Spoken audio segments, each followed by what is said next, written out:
हजार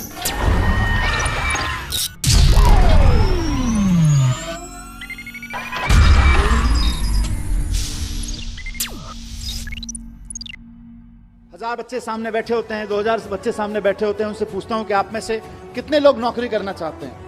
99.1%, 99.9% बच्चे तक कहते हैं साहब हम नौकरी करना चाहते हैं। मेरा सवाल हर जगह यही होता है कि अगर हमारे स्कूलों से निकलने वाले 99.9, 100% बच्चे अगर नौकरियां ढूंढते रहेंगे तो फिर नौकरियां देने वाले कहां से आएंगे? अगर हम सिर्फ अपने स्कूलों से नौकरियां ढूंढने वाले लोग पैदा करेंगे तो नौकरियां देने वाले लोग कहां से आएंगे? कोई भी प्रोडक्ट खरीदना हो लोग अमेज़न पे खरीदते हैं। हमारे यहाँ का लड़का उसको चलाता है, मेहनत करके उसका सॉफ्टवेयर बनाता है, हमारे आईआईटी से निकला हुआ। हमको खाली तनख्वाह हाथ में आती है देश को, देश की इकोनॉमी को, और अमेरिका को सारी दुनिया के जितने भी लोग उससे अमेज़न को यूज करके कुछ खरीद रहे हैं, उसका सारा प्रॉफिट अमेरिका में चला जाता है। फिर हम कैसे उम्मीद करें कि अमेरिका के मुकाबले हमारी देश की इकोनॉमी बढ़ेगी? देश की इकोनॉमी को जॉब सीकर्स आगे नहीं बढ़ाते हैं, देश की इकोनॉमी को जॉब प्रोवाइडर्स आगे बढ़ाते हैं। दोनों चीजों में, इकोनॉमी के पॉइंट ऑफ व्यू से भी और जॉब के पॉइंट ऑफ व्यू से भी। और इसको गांठ बांध ले, मैं चाहता हूं सारे प्रिंसिपल, सारे टीचर्स, हमारे जितने साथी हैं, जिस वक्त हम देशभक्ति की बात करते हैं ना, कि जब दुश्मन की सेना सामने खड़ी हो तो देश के लिए जान देना देशभक्ति है, लेकिन जब बेरोजगारों की सेना सामने खड़ी हो तो देश के लिए नौकरियां देना देशभक्ति है। आप अपने स्कूलों से देशभक्त पैदा करें। हम खूब 15 अगस्त मनाएं, खूब 26 जनवरी मनाएं, अपने लड़के लड़कियों को तैयार करें देश के लिए जान देने के लिए, लेकिन साथ साथ अपने लड़के लड़कियों को तैयार करें देश को नौकरियां देने के लिए, क्योंकि नौकरियां नहीं रहेंगी तो जितने सुसाइड देश भर में हो जाते हैं उससे कम लोग बॉर्डर पे मारे जाते हैं। अगर आप बॉर्डर की बात करें तो अभी दुश्मन की सेना से जो खतरा है वो तो होता ही है, किसी भी मुल्क को होता है, लेकिन सबसे ज्यादा खतरा देश के नौजवानों को आज बेरोजगारी से है। और बेरोजगारी का मुकाबला करने के लिए हमें देशभक्त पैदा करने पड़ेंगे, ऐसे देशभक्त पैदा करने पड़ेंगे जो हजारों हजारों लोगों को नौकरियां दे सके। हम चाहते हैं कि बच्चे का डर निकले, हम चाहते हैं कि बच्चे के अंदर कुछ नया करने की, कुछ बड़ा करने की हिम्मत पैदा हो। और अगर बड़ा करने की, नया करने की, कॉन्फिडेंस के साथ क्रिएटिव तरीके से करने की हिम्मत पैदा होगी तो ना सिर्फ ये अपने लिए बल्कि हजारों हजार लोगों के लिए और नई नई नौकरियां क्रिएट करते रहेंगे। 10 साल में 50,000 नौकरियां क्रिएट करना छोटी बात नहीं है। देश की सारी सरकारें मिलकर 10 साल में 50,000 नौकरियां क्रिएट नहीं कर सकती हैं, जितना एक लड़के ने खड़े होकर करके दिखा दिया। या एक छोटे से मतलब क्या आईआईटी के ग्रेजुएट ने 10 साल के अंदर खड़ी करके 3-4 लड़के मिले, ये लोगों ने करके दिखा दी। सारी सरकारें मिलकर उतनी नौकरियां नहीं पैदा कर सकती। कितनी पोजीशन क्रिएट करोगे आप सरकारों में? कंपनियां, एग्जिस्टिंग कंपनियां कितनी पोजीशन क्रिएट करोगे? वहां से नहीं निकलेंगी, नया सोचने से, बड़ा सोचने वालों की निकलेंगी। और आज अनफॉर्चुनेटली जो बहुत बहुत बड़ी कंपनियां हैं, मल्टीनेशनल कंपनियां हैं, उनमें जॉब्स बढ़ने वाले नहीं हैं। वहां तो जॉब्स बड़े बड़े लोगों को आईआईएम से निकलने के बाद, आईआईटी से निकलने के बाद इसलिए दिए जा रहे हैं कि भाई हम आपको 5 लाख रुपए का पैकेज देंगे, आप ऐसा करो कि हमारे यहां से 5,000 लोगों की रिक्वायरमेंट कम कर दो, ऐसा काम करके दिखाओ। तो बड़ी कंपनियों में जॉब्स नहीं निकलेंगे। बहुत बड़ी बड़ी कंपनियां जो मल्टीनेशनल कंपनियां हैं उनमें ज्यादा जॉब नहीं निकलेंगे, वहां तो इसी काम के लिए है। और सबसे बड़ी चीज नया, आज की तारीख में मार्केट में जो नौकरियां हैं उनके लिए तो हमें बच्चों को तैयार करना ही करना है, लेकिन साथ साथ ऐसी नौकरियां जो आज की तारीख में एग्जिस्ट नहीं करती हैं उनके लिए भी बच्चों को तैयार करना है। और दूसरी चीज ये भी है कि सिर्फ नौकरी देना नहीं है, आप इसको देश के पॉइंट ऑफ व्यू से देखिए। आप सोच के देखिए कि किसी स्कूल में पढ़ते होंगे, वहां से निकल के उसी माइंडसेट के साथ की नौकरी करनी है, जाके अमेरिका की एक बड़ी कंपनी में नौकरी कर ली। अब नुकसान क्या होता है? नुकसान यह होता है कि हम और आप मिलके बच्चों पे मेहनत करते हैं, मेहनत करके उसे आईआईटी, आईएम भेजते हैं, उसके बाद अमेरिका की कंपनी में नौकरी करता है, क्योंकि हमारे यहाँ तो नौकरी देने वाले लोग हैं नहीं, नौकरियां बनाने वाले लोग हैं नहीं, नौकरियां प्रोड्यूस करने वाले लोग हैं नहीं।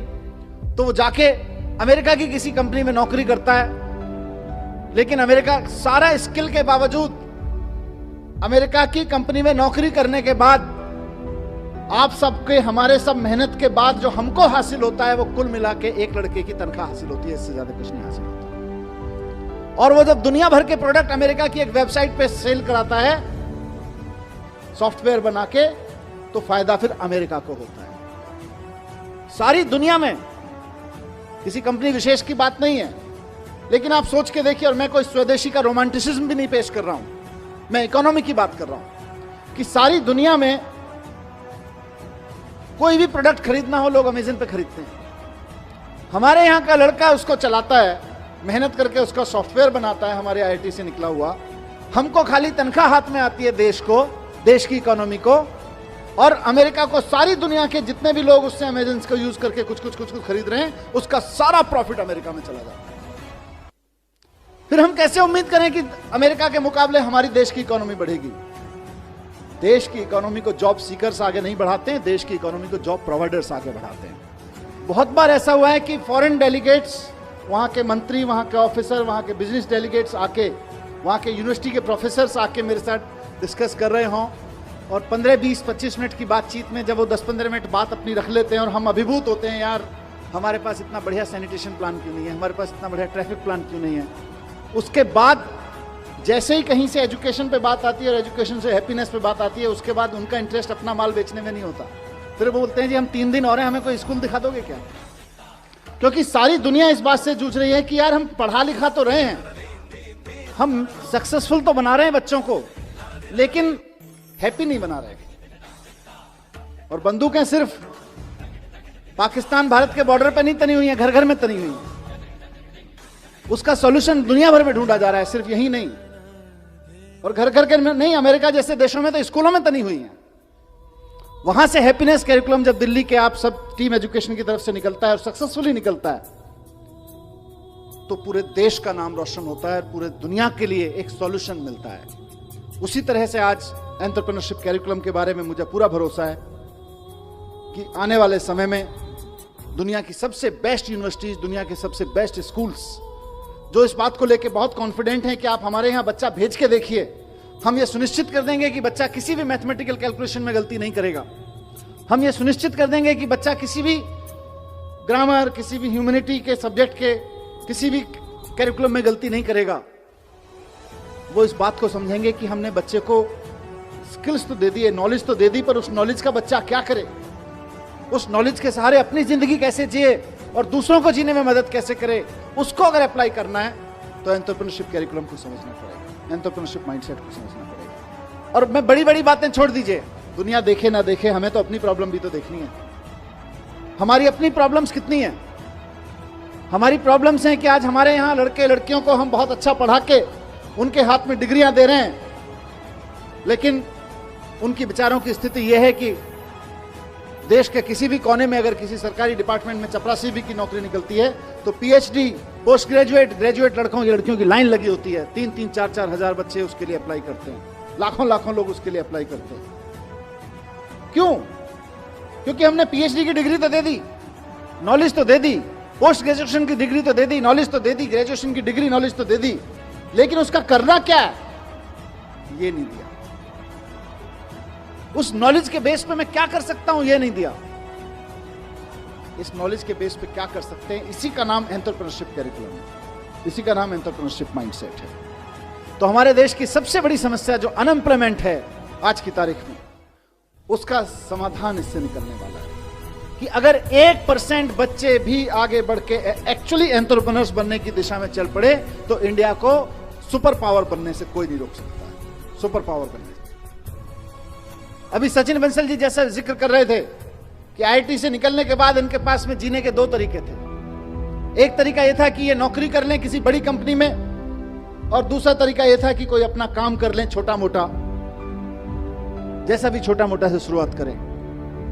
इन्होंने पहले दूसरा वाला चुना कि पहले पहला वाला चुना, थोड़े दिन नौकरी करके देखने वाला, फिर इनको मजा नहीं आया, इन्होंने दूसरा चुन लिया, और आज जितने की ये खुद नौकरी कर रहे होते उससे कहीं ज्यादा की नौकरियां 50,000 लोगों को दे रहे हैं। मैं स्कूलों में जाता हूं आजकल, एंटरप्रेन्योरशिप कैरिकुलम पे जब से चर्चा हुई है, हैप्पीनेस एंटरप्रेन्योरशिप पे बात करता हूं, वहां उनसे पूछता हूं, बच्चों से, 1000 बच्चे सामने बैठे होते हैं, 2000 बच्चे सामने बैठे होते हैं, उनसे पूछता हूं कि आप में से कितने लोग नौकरी करना चाहते हैं। आप में से कई स्कूलों में आके मैंने ये प्रयोग किया है, 99.1%, 99.9% बच्चे तक कहते हैं साहब हम नौकरी करना चाहते हैं, असेंबली में बैठ के। मेरा सवाल हर जगह यही होता है, और आज भी मैं उसी सवाल के जवाब में एंटरप्रेन्योरशिप कैरिकुलम की बात करना चाहता हूं कि अगर हमारे स्कूलों से निकलने वाले 99.9 100% बच्चे अगर नौकरियां ढूंढते रहेंगे तो फिर नौकरियां देने वाले कहां से आएंगे? अगर हम सिर्फ अपने स्कूलों से नौकरियां ढूंढने वाले लोग पैदा करेंगे तो नौकरियां देने वाले लोग कहां से आएंगे? और दूसरी चीज यह भी है कि सिर्फ नौकरी देना नहीं है, आप इसको देश के पॉइंट ऑफ व्यू से देखिए।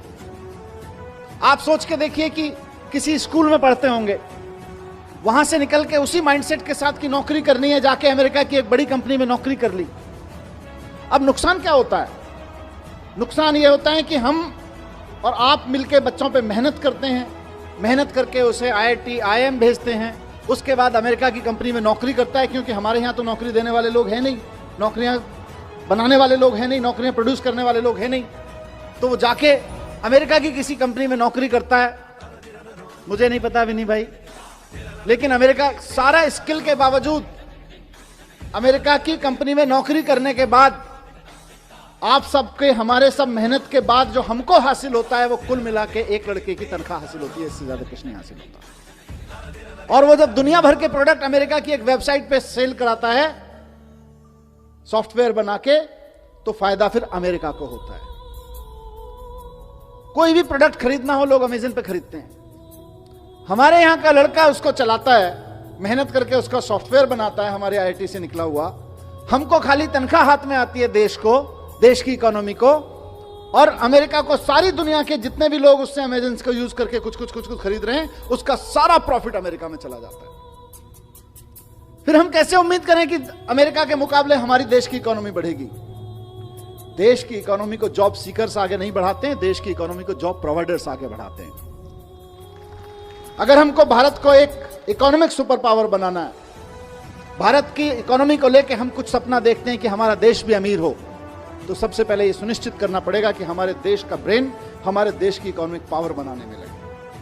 अभी हमारा देश का इकोनॉमिक ब्रेन अमेरिका और यूरोप के देशों की को इकोनॉमिक पावर बनाने में लगा हुआ है। और मैंने कहा सिर्फ नौकरियां नहीं, सिर्फ बिजनेस नहीं, नौकरियां भी करे तो प्रोफेशनल अप्रोच के साथ करें, कि हिम्मत हो तो एक तांगे वाले से दुनिया के सबसे बड़े मशहूर मसाले वाले के रूप में भी जिंदगी जी जा सकती है। तांगे वाले से जिंदगी शुरू करके, सियालकोट से आके आपने भारत में एक तांगे वाले का काम शुरू किया, और तांगे वाले से लेके आज हम में से कौन नहीं जानता है इनको, इनके प्रोडक्ट कौन नहीं यूज करता है, दुनिया के किस मुल्क में इनके प्रोडक्ट यूज नहीं हो रहे हैं, कितने हजारों लाखों लोगों को इनके वजह से नौकरियां नहीं मिल रही हैं, डायरेक्ट और इनडायरेक्ट तरीके से। आप सोच के देखिए, ऑलमोस्ट कोलैप्स होने के कगार पे खड़ा हुआ एक परिवार हिम्मत से खड़ा होता है, और जब हिम्मत से खड़ा होता है तो सिर्फ बड़ा करता है, नया करता है, और ऐसा करता है कि हजारों लड़के लड़कियों को उससे नौकरियां मिलने लगती हैं। IAS बनो तो उसमें भी एंटरप्रेन्योरशिप माइंडसेट चाहिए। आप एजुकेशन ऑफिसर बनो तब भी एंटरप्रेन्योरशिप माइंडसेट चाहिए।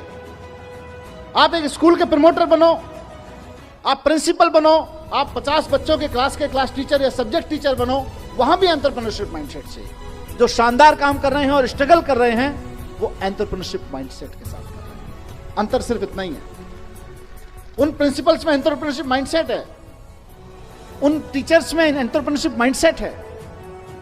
बहुत बहुत बधाई देता हूं कि हमारे लाखों बच्चे नया सोचें, बड़ा सोचें, भरोसे के साथ, हिम्मत के साथ सोचें, और रचनात्मक सोचें, क्रिएटिविटी के साथ सोचें।